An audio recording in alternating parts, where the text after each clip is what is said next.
তুষার ভাইকে দিয়ে শুরু করতে চাই। তুষার ভাই, আলোচনায় যাবার আগে আমি শেরপুরের ঘটনাটি উল্লেখ করতে চাই। আজকে সরকারের পক্ষ থেকে বিবৃতি দেওয়া হয়েছে, উদ্বেগ প্রকাশ করা হয়েছে।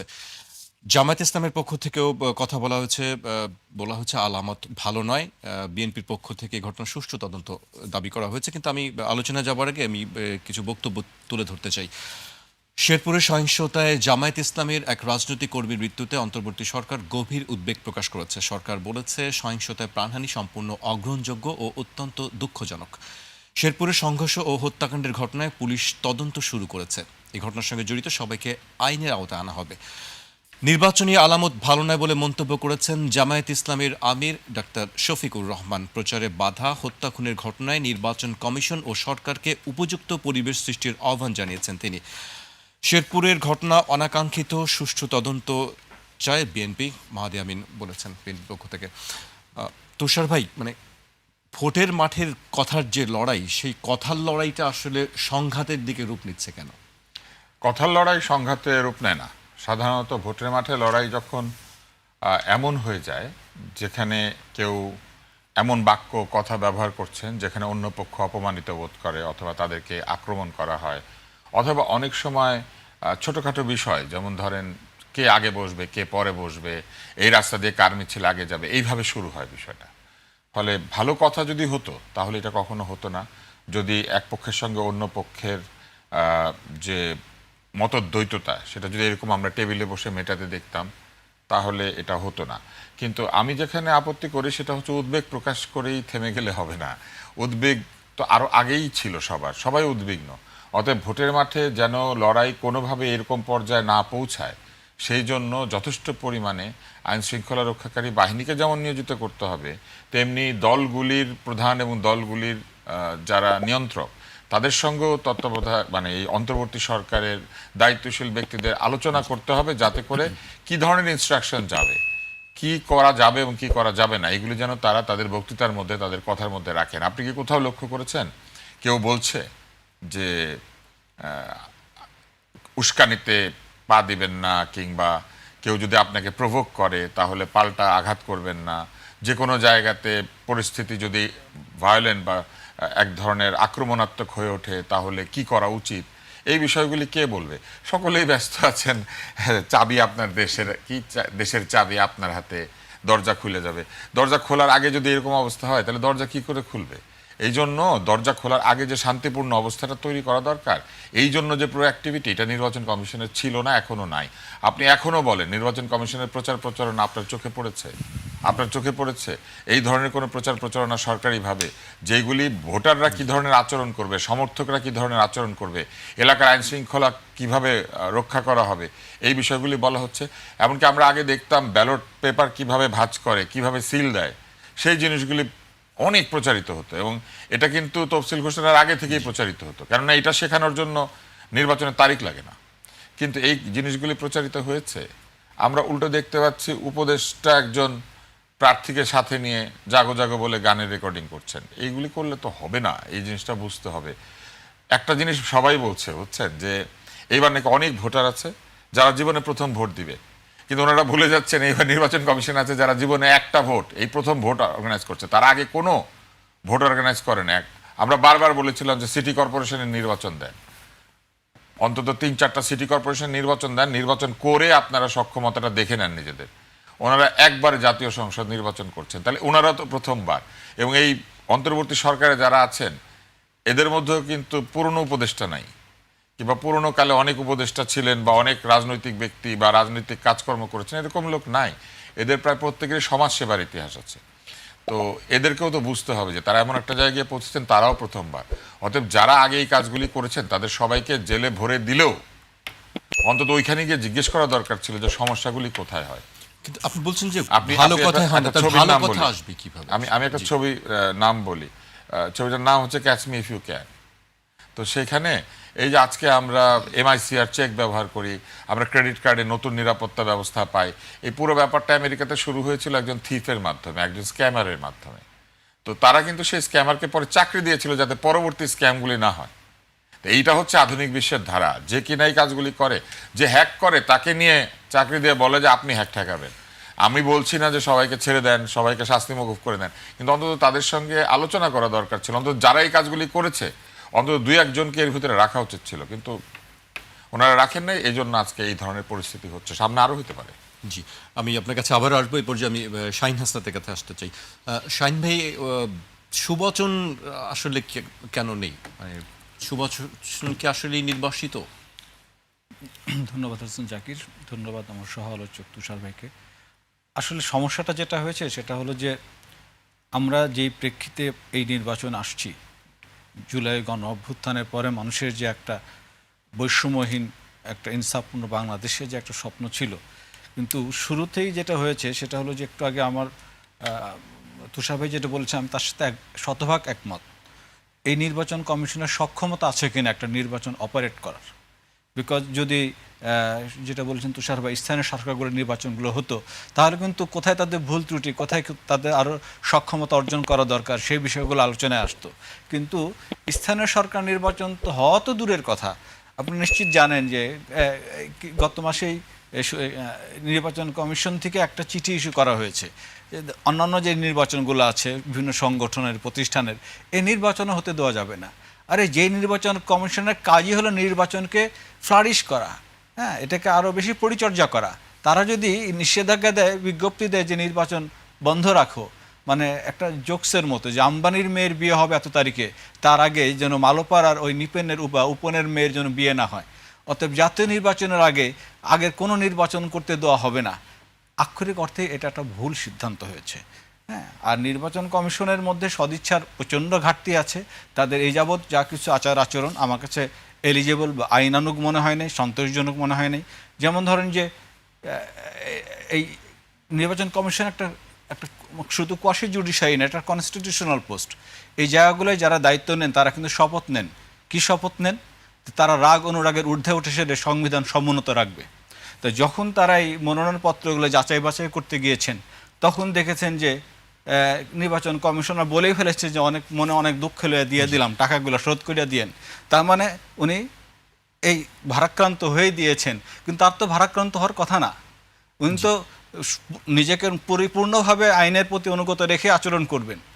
এই জায়গাগুলো ওনারা লক্ষণ করেন। জি, সেটি ঠিক আছে, নির্বাচন কমিশন নিয়ে সমালোচনা আছে, কিন্তু আমার প্রশ্ন যেটি হচ্ছে যে দুই দলের মধ্যে যে আমরা সম্প্রতি যে সংঘাতগুলো দেখছি, সংঘর্ষগুলো দেখছি, সেই দায় কি নির্বাচন কমিশনের নাকি আসলে দুই দলকেই এটা দায়? প্রথম কথা হলো যে রেফারি যে তাকে সে যদি তার সক্ষমতা মানে প্রমাণ দেন, তাহলে মাঠে ফাউলের সংখ্যা কম হয়। আমি আপনাকে শুরুতে আসি, বিশেষ করে যে কারণে আজকে বড় ধরনের একটা মানে একটা বিষণ্ণতা তৈরি হয়েছে, যে শেরপুরে যে ঘটনাটা ঘটেছে, এটা কিন্তু সরকারি অনুষ্ঠান। স্থানীয় সহকারী রিটার্নিং অফিসার বা ইওনো উনি দুই পক্ষকে ডেকেছেন, একটা টাইম ফ্রেম দিয়ে দিয়েছেন। এই টাইম ফ্রেমের মধ্যে যারা আগে গিয়েছেন তারা সামনে যেয়ে বসেছেন। অনেক পরে আর একটা দল এসে বললো যে সামনে চেয়ার খালি করে দাও। তখন দেখা গেল যে সামনে যারা বসেছেন তারা প্রায় অর্ধেক সারি খালি করে দিলেন। অর্ধেক সারি খালি করলে হবে না, তোমরা এখান থেকে উঠো। এই যে একটা সহকারী রিটার্নিং অফিসার জানা উচিত ছিল যে দুই পক্ষের ইশতেহার নিয়ে আমি আলোচনা করব, সেই জায়গাটা মানে কোনো কারণে কোনো ধরনের যেন টেন্স তৈরি না হয়। টেন্স যদি তৈরি হয় সেটাকে উনি কীভাবে নিয়ন্ত্রণে আনবেন। এবং দুপুরের পর থেকে বিকালের পর থেকে একটা গ্রুপকে 4 ঘন্টা আটকে রাখা হয়েছে যে তাদের এক্সিট রুট বা নিরাপদ এক্সিটের ব্যবস্থা করতে পারছে না আইন শৃঙ্খলা বাহিনী। তাহলে পরিস্থিতি কোন জায়গাটায়? তা এইখানে মানে নির্বাচনের আগেই প্রি ইলেকশন যে এনভায়রনমেন্ট, সেটা কিন্তু নির্বাচন কমিশন প্রোটেক্ট করতে পারেন নাই। অতএব আমার কাছে যেটা মনে হয়েছে যে নির্বাচন মানেই বহুমত বহু চিন্তার থাকবে।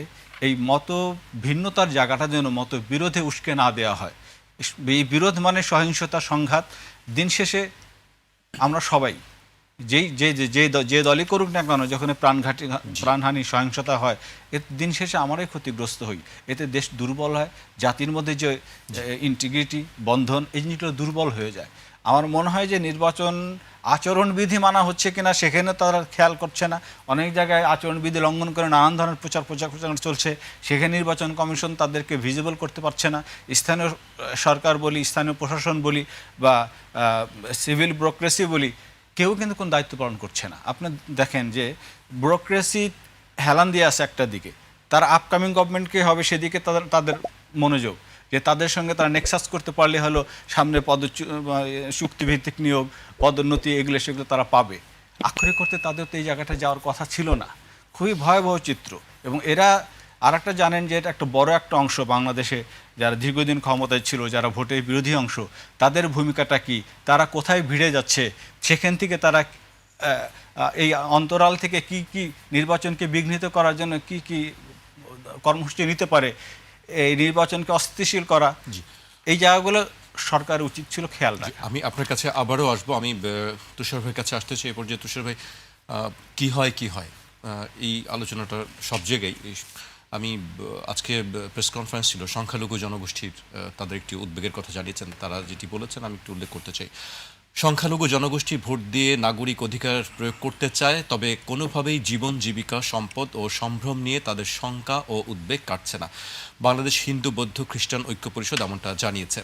হিন্দু বৌদ্ধ খ্রিস্টান ঐক্য পরিষদ আরও বলছে, এই শঙ্কা ও উদ্বেগ ভোট প্রদানে সংখ্যালঘু সম্প্রদায়কে নিরুৎসাহিত করতে পারে। এই সমস্যাটা দীর্ঘদিনের। আমরা লক্ষ্য করেছি যেসব জায়গাতে ভিন্ন ধর্মাবলম্বী যারা সংখ্যায় কম, এরকম মানুষ একটু বেশি আছে, অর্থাৎ ভোটে তারা প্রভাব ফেলতে পারে, সেই সব জায়গাতেই তাদের উপরে আরেকটি পক্ষ একভাবে চড়া হয়। কিন্তু এতদিন আমরা জানতাম যে এই বিষয়টি তারা মনে করতেন যে এরা নাকি সবাই আওয়ামী লীগকে ভোট দেয়। তো এইবার তো আওয়ামী লীগ নাই, তাহলেও যে তাদের উপরে ওই একই রকম শঙ্কা বিস্তার করা হচ্ছে। এর মানে হচ্ছে তারা আসলে তাদের এই সংখ্যালঘুত্ব এবং তাদের ভিন্ন ধর্মাবলম্বী বলেই হয়তো তাদেরকে অবিশ্বাসের সামনে দাঁড়াতে হচ্ছে এবং এক ধরনের অন্যায় আচরণের সামনে দাঁড়াতে হচ্ছে। এটা কোনোভাবেই গ্রহণযোগ্য না। এবং এই জায়গাগুলি হচ্ছে নির্বাচন কমিশনের কাজ ছিল, এই জায়গাগুলিতেই তো কাজ ছিল হচ্ছে আমাদের অন্তর্বর্তী সরকারের।